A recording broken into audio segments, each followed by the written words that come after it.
अरबी घोड़े। महाराज कृष्णदेव राय के दरबार में एक दिन एक अरब प्रदेश का व्यापारी घोड़े बेचने आता है। वह अपने घोड़ों का बखान करके महाराज कृष्णदेव राय को सारे घोड़े खरीदने के लिए राजी कर लेता है तथा अपने घोड़े बेच जाता है।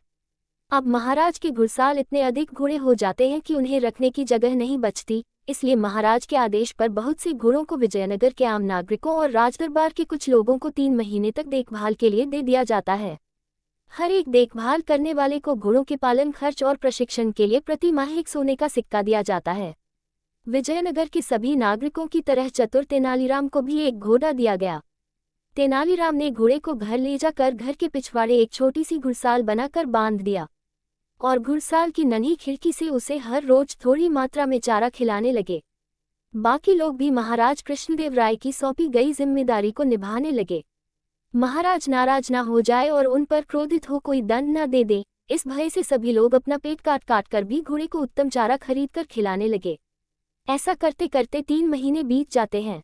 तय दिन सारे नागरिक घोड़ों को लेकर महाराज कृष्णदेव राय के समक्ष इकट्ठा हो जाते हैं, पर तेनालीराम खाली हाथ आते हैं। राजगुरु तेनालीराम के घोड़ा न लाने की वजह पूछते हैं।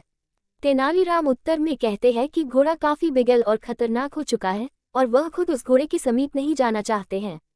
राजगुरु महाराज कृष्णदेव राय को कहते हैं कि तेनालीराम झूठ बोल रहे हैं। महाराज कृष्णदेव राय सच्चाई का पता लगाने के लिए और तेनालीराम के साथ राजगुरु को भेजते हैं। तेनालीराम के घर के पीछे बनी छोटी सी घुड़साल देख राजगुरु कहते हैं कि अरे मूर्ख मानव, तुम इस छोटी कुटिया को घुड़साल कहते हो। तेनालीराम बड़े विवेक से राजगुरु से कहते हैं कि क्षमा करें, मैं आपकी तरह विद्वान नहीं हूँ।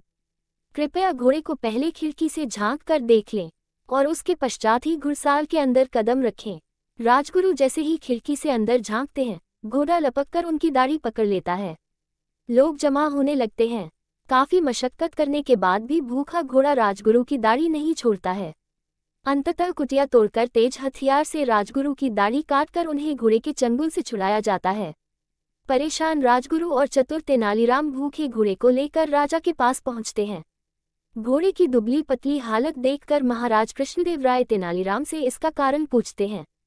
तेनालीराम कहते हैं कि मैं घोड़े को प्रतिदिन थोड़ा सा चारा ही देता था, जिस तरह आपकी गरीब प्रजा थोड़ा भोजन करके गुजारा करती है, और आवश्यकता से कम सुविधा मिलने के कारण घोड़ा और व्यथित और बिगड़ेल होता गया। ठीक वैसे ही जैसे कि आपकी प्रजा परिवार पालन की जिम्मेदारी के अतिरिक्त घोड़ों को संभालने के बोझ से त्रस्त हुई। राजा का कर्तव्य प्रजा की रक्षा करना होता है, उन पर अधिक बोझ डालना नहीं। आपके दिए हुए घोड़े पालने के कार्य आदेश से घोड़े तो बलवान हो गए, पर आपकी प्रजा दुर्बल हो गई है। महाराज कृष्णदेव राय को तेनालीराम की यह बात समझ में आ जाती है और वह तेनालीराम की प्रशंसा करते हुए उन्हें पुरस्कार देते हैं।